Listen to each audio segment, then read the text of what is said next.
Tardes, espero que todos se encuentren muy bien. Les habla Daniel Hernández, Community Manager de Buragense y productor de FICAI. Bueno, para mí es un placer que estén acá en este conversatorio que va a estar muy interesante sobre migración. Nos va a acompañar Reinaldo Espinosa, que tiene experiencia o nos va a hablar un poco sobre su experiencia con la migración de Venezuela hacia Colombia. Catalina Peña, que también nos va a estar acompañando y nos va a hablar un poco sobre lo que es la migración en Canadá, los procesos migratorios que se llevan en Canadá.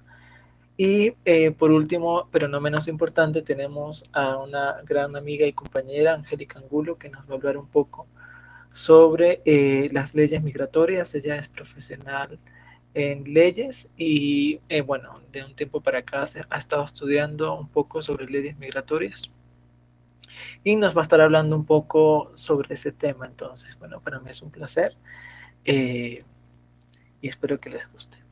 Bueno, para mí es un placer, un honor.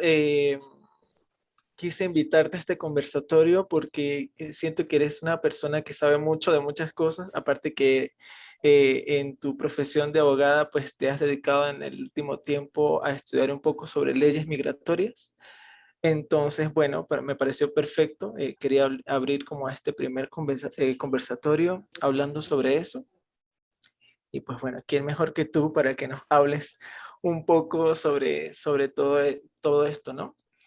Quiero comenzar con Catalina, conversando un poco con Catalina, ya que Catalina pues estuvo en Canadá y bueno, estuvo como creo que un año estuviste en Canadá. Eh, y quisiera saber cómo fue este proceso, cómo fue todo, cómo se maneja este tema en Canadá, ¿sí?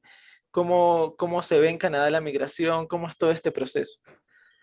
Bueno, sí, como dijiste, Daniel, tuve la oportunidad de viajar a Canadá como estudiante.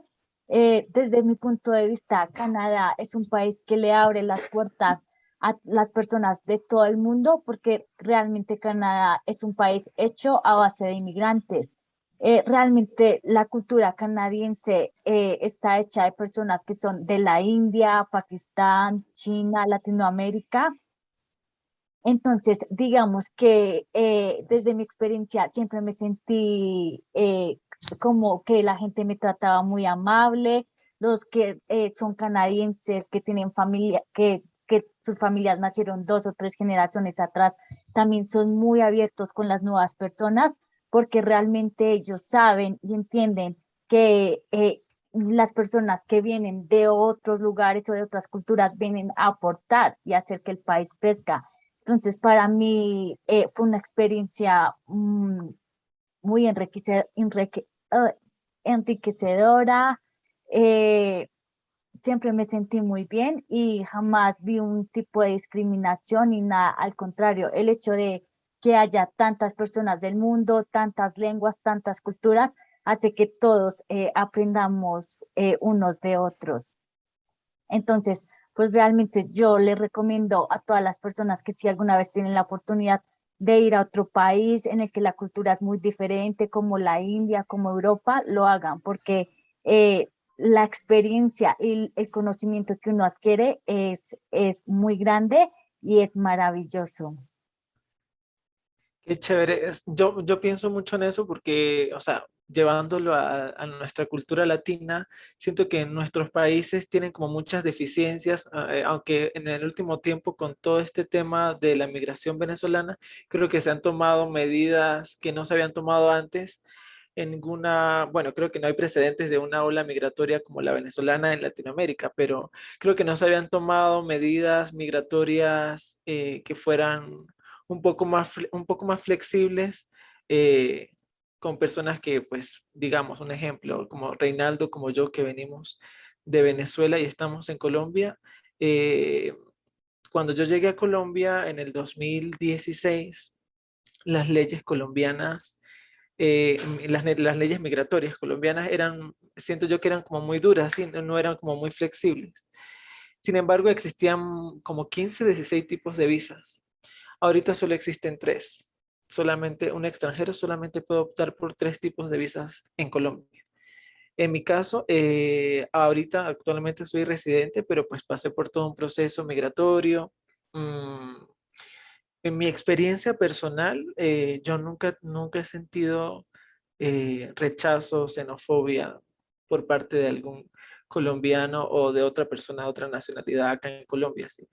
O si ha pasado, realmente no lo he visto de esa manera, o sea, no me he sentido como discriminado por mi nacionalidad, no.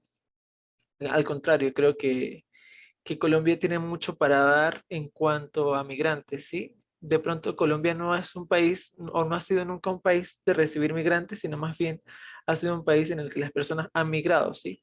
Entonces, pues también se puede entender que de pronto no haya esa cultura de recepción hacia los migrantes. No sé qué opina Reinaldo, pues que también su situación es distinta a la mía, pero también migró de Venezuela a Colombia. Hola, buenas tardes a todos. Muchas gracias por la invitación y por el espacio para hablar de este tema que me parece bastante interesante y enriquecedor también a su vez. En mi caso, la migración de Venezuela, realmente hay algunos que hablan de desplazamiento porque no fue algo, digamos, que sobre lo cual tuvimos demasiadas opciones o que fue muy consensuado en ese sentido, sino que al contrario, las condiciones políticas, económicas y sociales de Venezuela nos hizo, digamos, trasladarnos para buscar otras oportunidades. En mi caso particular, ver a mi familia o a mi abuelita en necesidad me hizo tomar la decisión y la determinación de moverme a otro país, siendo yo uno de los más jóvenes de mi familia y si el que tenía como mayor grado de escolaridad. En algún punto me dije, tú eres responsable por poder apoyar a esta gente que está acá a tu lado. Yo migré a Colombia en el 2018 y estaba en pleno auge, digamos, la emisión de los permisos especiales de permanencia, que fue un instrumento jurídico, digamos que el instrumento ayudó a muchos venezolanos y que en este sentido nos ayudó a encontrar trabajo y a flexibilizarnos frente a esa situación que Daniel describe, sobre la cual antes no había demasiados caminos que tomar. Eso me ayudó a acceder al sistema de trabajo, al sistema de salud, al sistema de educación, e ir aprovechando oportunidades y creciendo en Colombia. Ciertamente, el proceso migratorio es muy enriquecedor tanto para el que migra, pero también para el país que recibe a las migraciones y en general me parece que este tema, ojalá todo el mundo tuviera la oportunidad de en algún momento vivirlo porque crecemos todos cuando esto sucede. Sí, tal cual. O sea, en mi caso yo siento que fui de los pocos afortunados, o todavía soy de los pocos afortunados, que han logrado poder acceder a una residencia o a visa o qué sé yo. No es imposible, mucha gente lo tiene, pero pues la gran mayoría de venezolanos no han podido, digamos, acceder a una visa. Sin embargo, Angélica me corregirá, pero sin embargo ahora hay muchos mecanismos por los cuales los venezolanos pueden, hablando de los venezolanos puntualmente, podrían acceder a salud, educación, trabajo en Colombia. Eh, no estoy seguro si estas medidas migratorias tomadas son solamente con los venezolanos o también incluirían, entiendo que en Colombia también hay migración ecuatoriana y quizás peruana por la cercanía del país, ¿no? Entonces, en mi caso, pues me ha ido muy bien. Eh, Creo que Angélica, vuelvo y repito, me corregirá porque ella es la que sabe más sobre ese punto, pero creo que el nuevo estatuto que sacaron ahorita permite que en el tiempo las personas puedan acceder a una visa o a una residencia permanente en Colombia. Entonces, Angélica nos hablará un poco de cómo se está llevando a cabo todo esto, todos estos programas de integración de migrantes en la zona donde ella está, que es la zona pacífica de Colombia. Entonces, pues nada, te dejo, Angélica, para que nos expliques un poquito. Bueno, muchas gracias. Saludos a todos los que nos están acompañando en este panel hoy. Bueno, primero me gustaría referirme un primer elemento de discusión, una idea, y es que efectivamente Colombia no es un país que esté acostumbrado a tener olas masivas o a veces lo que en términos migratorios se llama como diásporas de migrantes que llegan al país, por lo tanto no es un país receptor, normalmente es un país que se llamaría de tránsito, porque normalmente las personas llegan y transitan por nuestro país para desplazarse normalmente hacia otros países de Latinoamérica o lo que hemos visto con el fenómeno haitiano, que es lo que más ha sonado en noticias este año, es el paso que es muy cercano aquí a donde yo me encuentro, que es en Apartado, Antioquia, cerca al Golfo de Urabá, y que también, como decía Dani, pues como que limita un poco con la zona pacífica del Chocó, pero que definitivamente se ve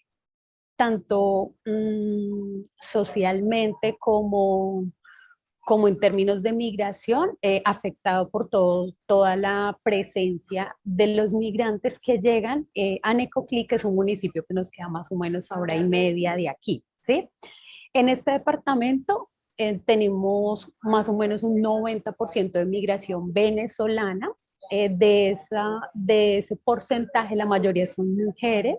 Dentro de esa identificación, las mujeres son en su mayoría madres cabeza de familia, quienes tienen las familias divididas, porque precisamente, así como ahorita Reinaldo nos contaba que su motivación fue trasladarse para otro país porque su abuela estaba pasando unas condiciones de hambre, lo mismo pasa con las familias, ¿no? Y especialmente con las mujeres, que son quienes terminan dejando a sus hijos allá y decidiendo venirse para Colombia para tratar de conseguir un trabajo, mejorar su condición de vida y lograr algo que en la política migratoria se llama la reunificación familiar, ¿sí?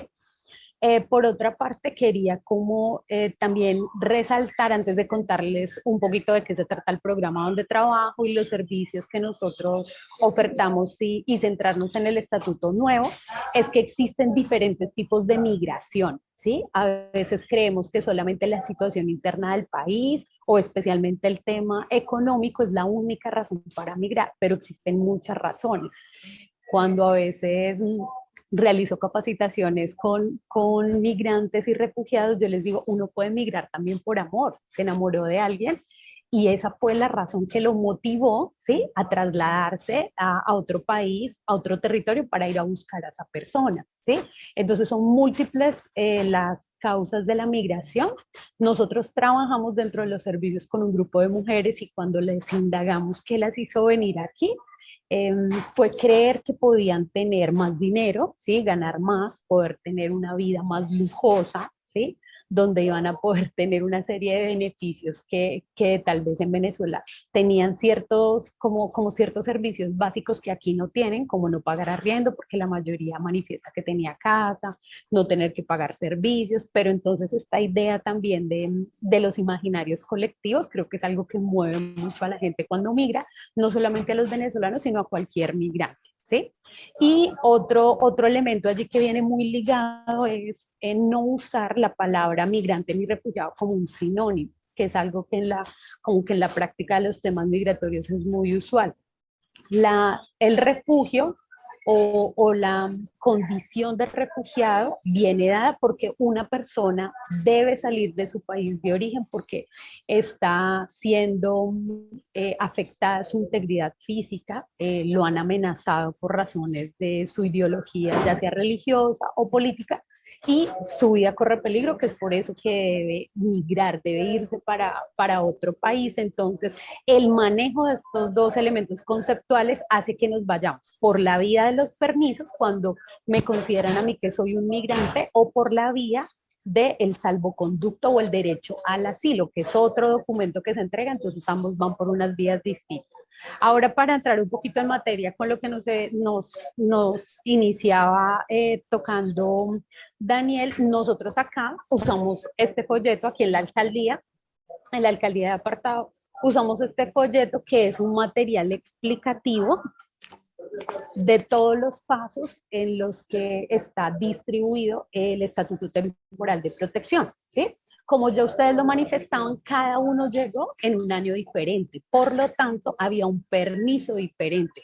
Las políticas migratorias en Colombia empiezan a crearse más o menos desde el 2015, ¿sí? Y desde el 2015 empiezan a tener un desarrollo paulatino, porque esto es como de error ensayo, miremos cómo funciona, como lo anotaba Daniel muy bien, al inicio eran políticas muy restrictivas, ¿sí? Eran poco flexibles, pero con la llegada masiva y que iba en aumento, sobre todo también, bueno, en época de pandemia, al iniciar pandemia había un gran índice de migración, pero con la pandemia, por las dificultades de la situación, también muchos venezolanos decidieron regresar otra vez a su país, más o menos un 30% de las citas según Migración Colombia.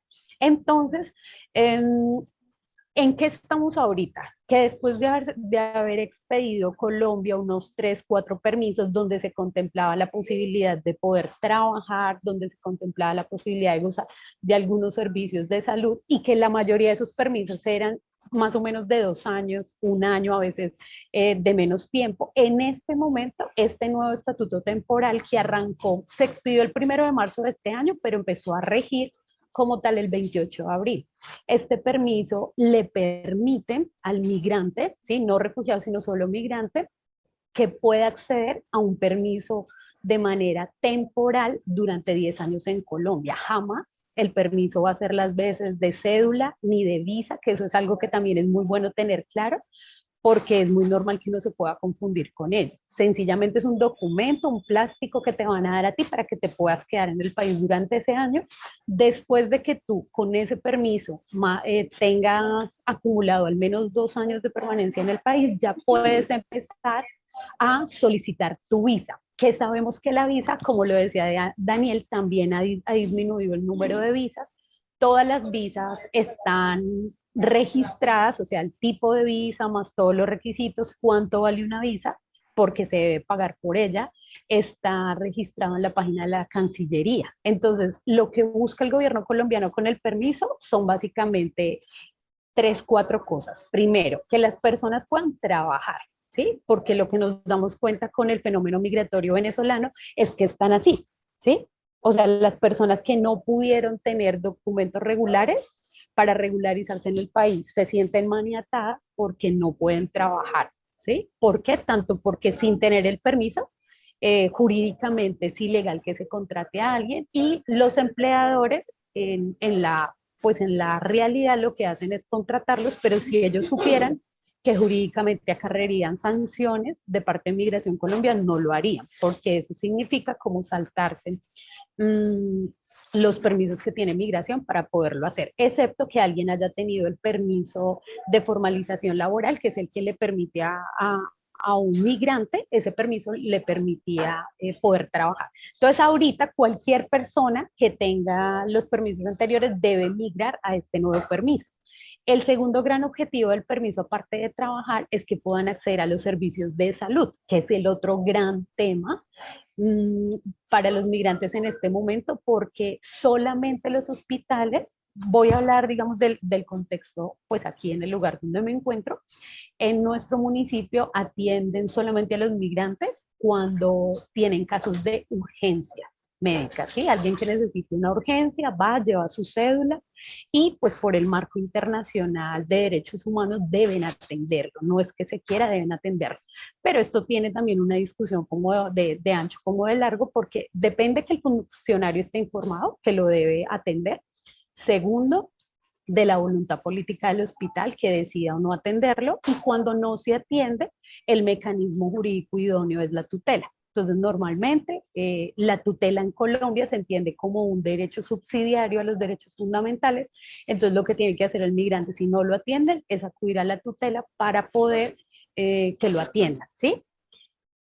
¿Qué más pasa ahí? Que si la persona además no es ni una mujer embarazada, ni un adulto mayor, ni un bebé de menos de 5 años que necesite control, digamos, de natalidad, de crecimiento y de vacunas y demás, tampoco lo atienden hasta que tenga el permiso, ¿sí? Entonces ahí hay una alta vulneración pues hay hay todo el escenario, el caldo de cultivo para una alta violación, digamos, de los derechos a la salud. Por eso, pues el mecanismo es que se tutele para que los atiendan.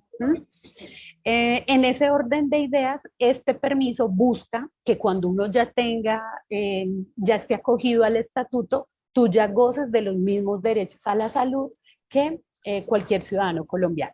El tercer propósito es que se pueda cotizar a pensión, porque en este momento, pues como tampoco, pues a menos que tú tengas tu permiso, tu visa, cédula de extranjería y demás, tampoco puedes gozar de eso. Y el último gran tema, y digo que es gran tema porque en este momento, por ejemplo, los estudiantes que están cursando grado 11 no se les está entregando el diploma de bachiller y es el tema de la educación.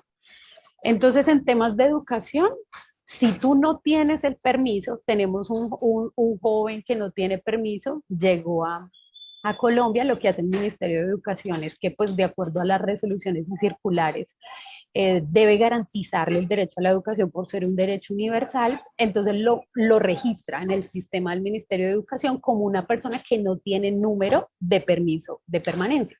Este niño o niña sigue estudiando, tal, cuando ya llega a 10º, el colegio empieza a pedirle el permiso. Como hasta ahora, desde marzo es que estamos implementando este nuevo permiso, no han empezado a entregar los permisos, apenas vamos en la fase de las citas y demás, que ya les voy a contar brevemente cómo es.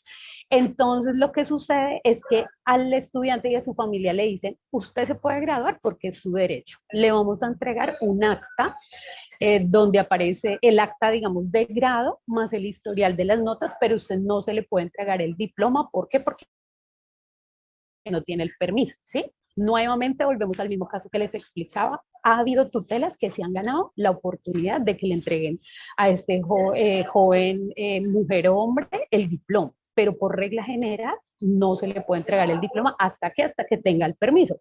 Cuando la persona ya tenga el permiso, vuelve al colegio, lo muestra, le cambian el número con el que lo habían registrado y ahí sí le entregan el diploma. Entonces, ahí más o menos como para tener un panorama. Este permiso, entonces, ¿cómo está estructurado? Hagamos de cuenta que nos vamos a ir a hacer un viaje, nos subimos a un bus, ese bus va a tener 3 paradas, esas son las 3 paradas del permiso.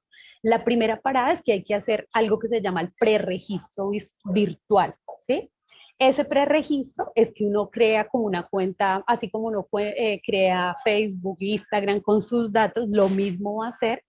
Todo este proceso lo maneja la entidad a nivel nacional que se llama Migración Colombia. Ella es la que maneja, sin importar la nacionalidad, todos los temas migratorios, y uno tiene que cumplir como 6 pasos de registro, que básicamente tiene que ver con que tú diligencias tus datos, diligencias tus datos, subes tu fototipo carnet, vas a incluir tus datos, pero además los datos de tu núcleo familiar. Por cada registro se pueden incluir solo 4 personas. Ya si es una familia más extensa, debe registrarse cada 4 personas de la familia, deben registrar independiente.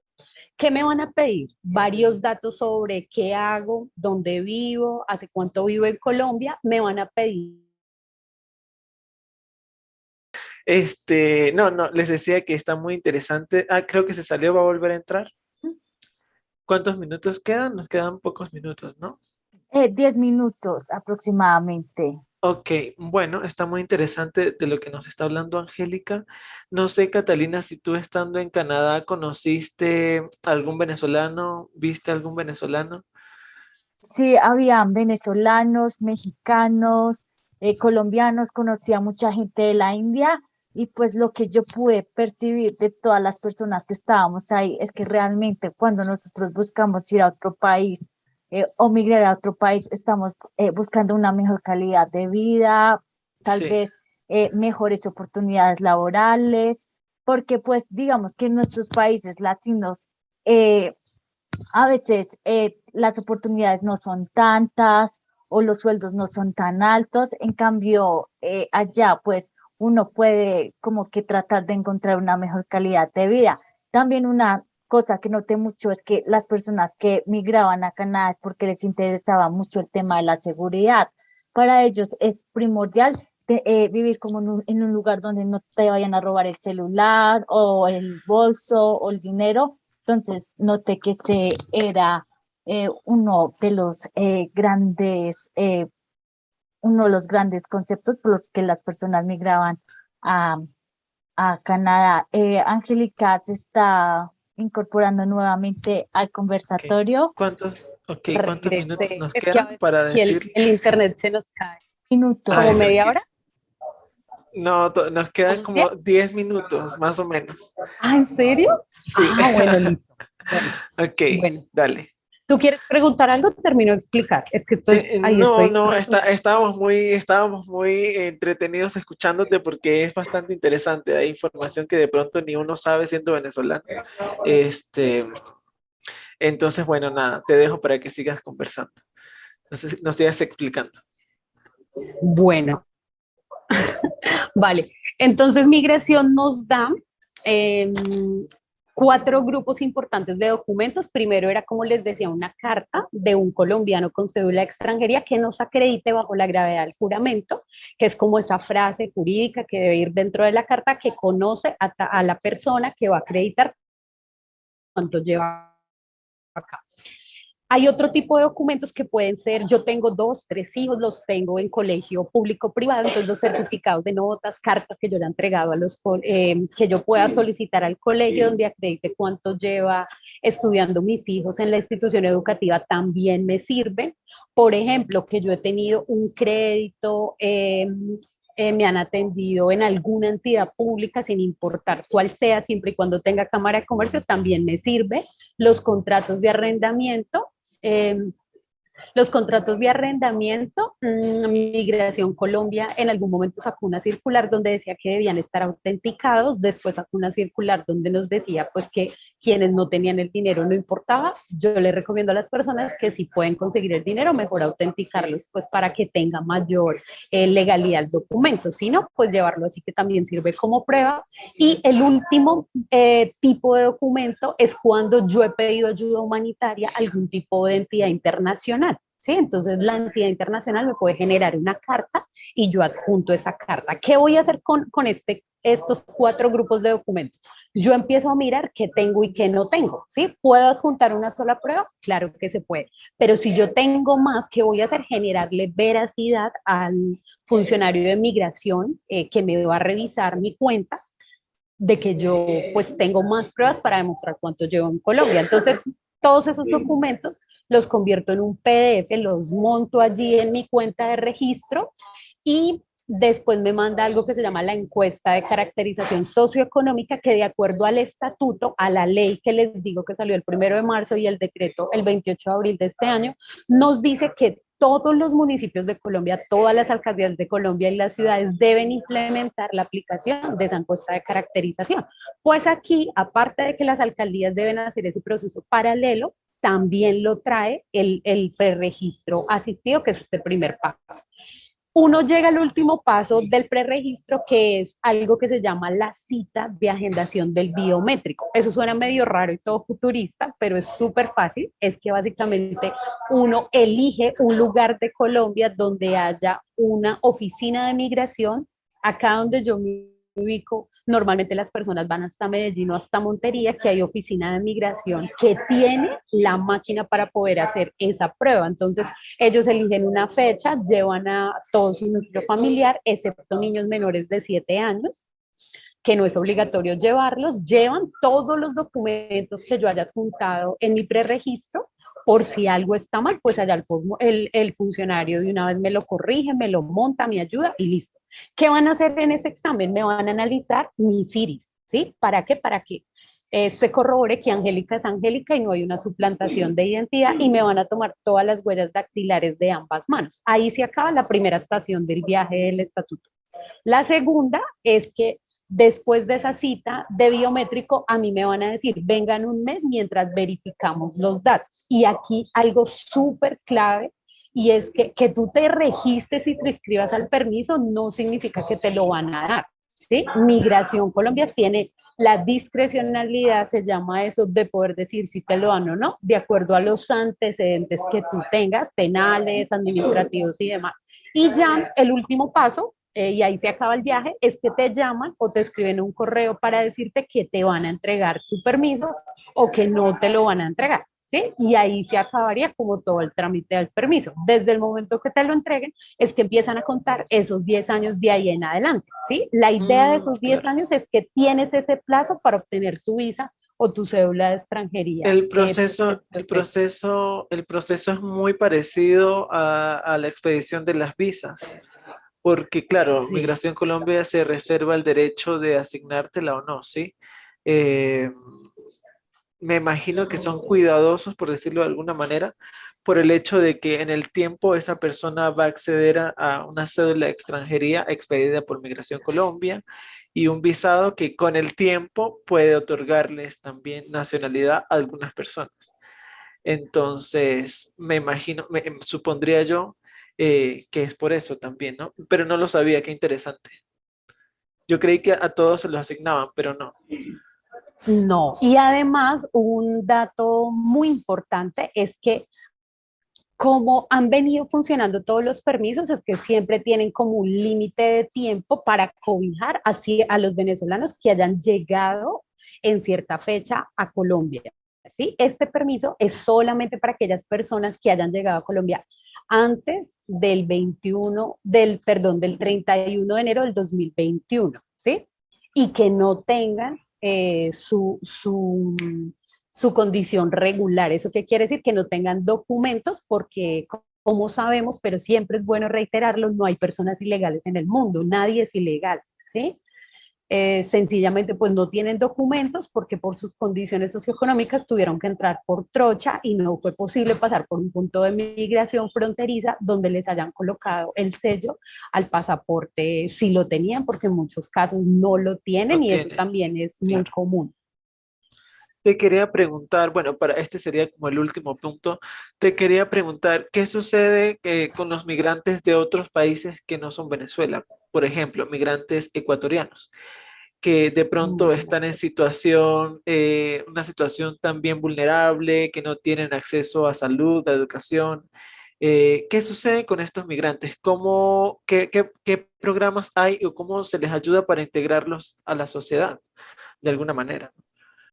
Bueno, Dani, pues es una muy buena pregunta porque como oficinas de migrantes de cualquier alcaldía es necesario que uno acoja a cualquier persona sin importar la nacionalidad. Lo que sucede es que sí existe un enfoque muy claro de parte del Estado colombiano de darle prioridad a la población venezolana. ¿Por qué? Porque son el mayor porcentaje de migrantes que tenemos en el país.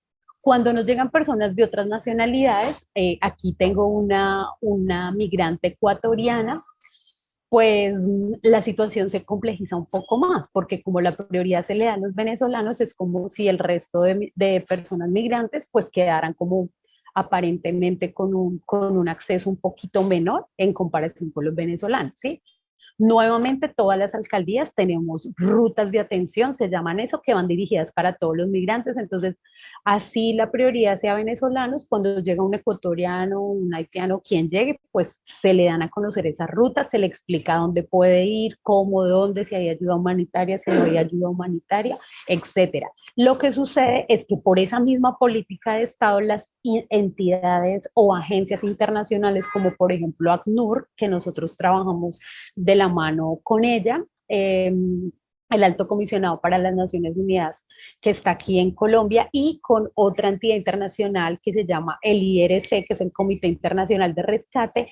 Ambos tienen en este momento focalizadas sus ayudas humanitarias a población venezolana. Entonces, la única diferencia es que hay ciertos recursos que no le podemos brindar a otro tipo de personas nacionales de otros países, ¿sí? Sin embargo, se les brinda como la garantía y la atención tanto social como jurídica, pues que se brinda normalmente en las alcaldías en Colombia desde las secretarías de inclusión social o de integración social.